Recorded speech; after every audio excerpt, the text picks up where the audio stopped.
Può partire la quinta corsa, confronto sul miglio, una condizionata per cavalli di 5 e 6 anni, 1 Ciala, 2 Carlotta Bru, 3 Commander Clever, 4 Capuzzi, 5 Cenerentola Leo, 6 Coffee Mail, seconda linea 7 Cefalo Jet, 8 Cico dei Daltri, 9 Bacau di Casei, 10 Clark Gable Holm.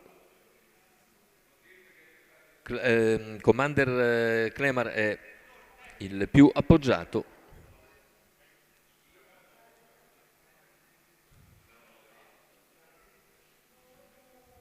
L'errore di Carlotta Bru, sbaglia anche Capuzzi mentre si numero lancia in 4 avanti. Capuzzi Commander squalificato, Clemar numero 2 Carlotta Bru parte squalificato. molto bene dalla seconda fila Clark Gable Holm che va direttamente in schiena a Commander Clemar e si ritrova quindi praticamente in scia al battistrade favorito dopo i primi 200 metri in 14,2. Continua a guidare con un paio di lunghezze di margine Commander Clemar che arriva al paletto di 400 in 29,4. La seconda posizione per Clark Cable Holm, poi in terza c'è Ciala all'esterno, cerca di avanzare Coffee Mail. Intanto i 600 in 45,3 tiene andatura sostenuta il leader costante. Seconda posizione per Clark Gable, all'esterno Coffee Mail che ha coperto e superato Ciala, si trascina Cico dei Daltri e la terza ruota intanto per Cenerentola Leo.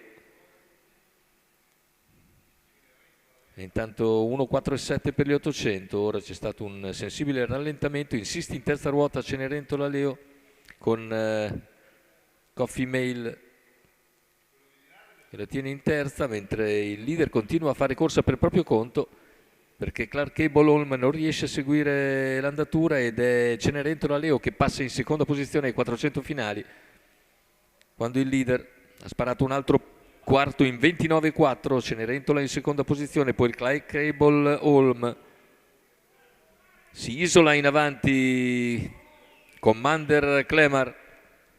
Numero 6 Coffee padrone Mail della squalificato. situazione e in arrivo si limita a controllare tutto per vincere agevolmente la lotta per il secondo posto. Premia ancora una generosissima Cenerentola Leo, al terzo finisce Cico dei Daltri che piega Clark Cable Holm 1,14,4 il ragguaglio conclusivo, un doppio 29,4 per l'ultimo giro di gara con Roberto Vecchione sicuro in salchi a Commander Clemar,